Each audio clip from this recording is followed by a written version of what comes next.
Hey guys, how are you? Welcome back to Healthy Kitchen. Uh, okay, today we're going to be making a tasty chicken orzo and spinach meal prep. I don't want to keep calling everything a meal prep, but I do frequently prep my meals for a few days ahead. And I thought, you know what? Why not make a video out of this one? So let's start off with this. Basically, my mise en place setup. What I mean by mise en place is I have everything in its place. Just how I set up the kitchen before I start filming the video. I put everything there so I'm not running around. My olive oil, my spoons, my pots, my pans, my salt, my pepper. All my seasonings are ready to go. Also, so are my vegetables. I lay out everything on the cutting board. Here I'm just demonstrating how to cut open a cauliflower. Okay, so you just want to cut out the heart. Go around it with a paring knife, which is a really small knife, and cut out florets about that big. And the final prep, do the same with your broccoli as well. And then we're going to move on to chopping up the herbs along with the green onions that you see here. Okay, knife skills are very essential when doing this. So if your knife skills aren't on par, see my knife skills video. Okay, here we have some peppers and some tomatoes just for garnishing our mise en place later on. Now, what we have here is more peppers and tomatoes for the finishing of the dish. What we want to do here basically is just slice up our chicken, turn it on its side, and just dice it all up. Make sure if your cuts here are pretty even before we begin our marinating process. You want to put some chili and garlic pimento paste, a little bit of ancho chili powder, cracked black pepper, not necessary, but I wanted it in there, kosher salt, and extra virgin olive oil. Use a rubber spatula or your hands, feel free to use that, and mix everything together evenly until it's all well coated. Now what I did as well with my mise en place, meaning getting everything in its place, I got my ice water ready. So I put some ice in cold water before I started to blanch my broccoli.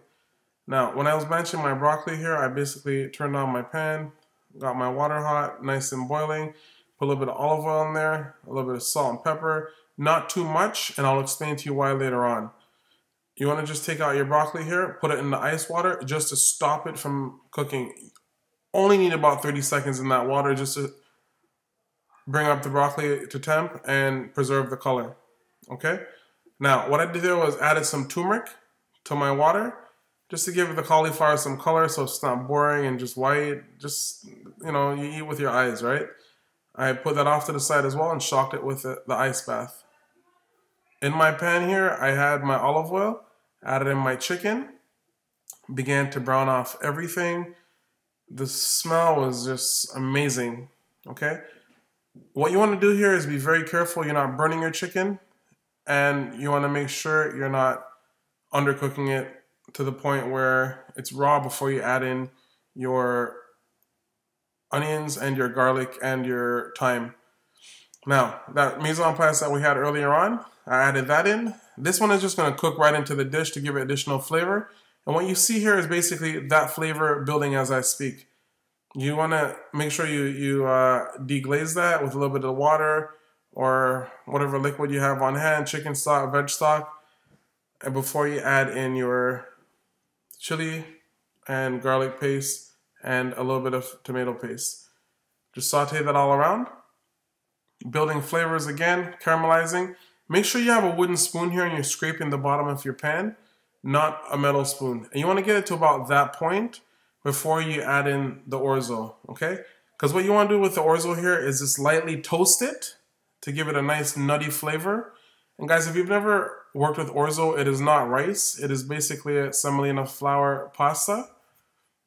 Super delicious. We just toss that all in there. Get all the flavors going. Scrape the bottom of the pan as you go with that wooden spoon. And I like to use a flat bottom wooden spoon just to make sure I get all the edges going. Now with that liquid of that turmeric, and this is why I said don't season it with too much salt earlier from that broccoli water, because we're going to be adding it in here, and as it reduces, we don't want our dish to become too salty. So you want to just add in your hot liquid to the orzo dish here slowly. Do it in stages until you get the al dente bite to the pasta that you're looking for, and then you want to add in your herbs, okay? Give it all a toss around. Make sure you're constantly moving it until it's about there. Look how delicious that looks. It was absolutely fantastic. Another look here, and just a little taste for myself.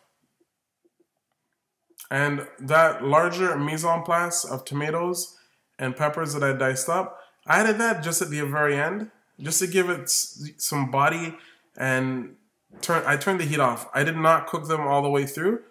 I just merely warmed them up just to keep that nice freshness of the dish. And then I added the remaining of my chopped up parsley and green onions. Gave the dish a nice toss around again. As I continued, then with my plating here, basically all I did was added some olive oil, some salt and pepper, and I repeated the process along with the broccoli, okay? And then I began to prep everything, basically just measuring it all off. I added in the spinach, then I added in the rice, and then I just put a little bit of the broccoli right on top. Guys, you have to figure out what your portion size is for your dish, and what your BMI is, what you should be eating, what your calorie intake is. That is up to you to figure out.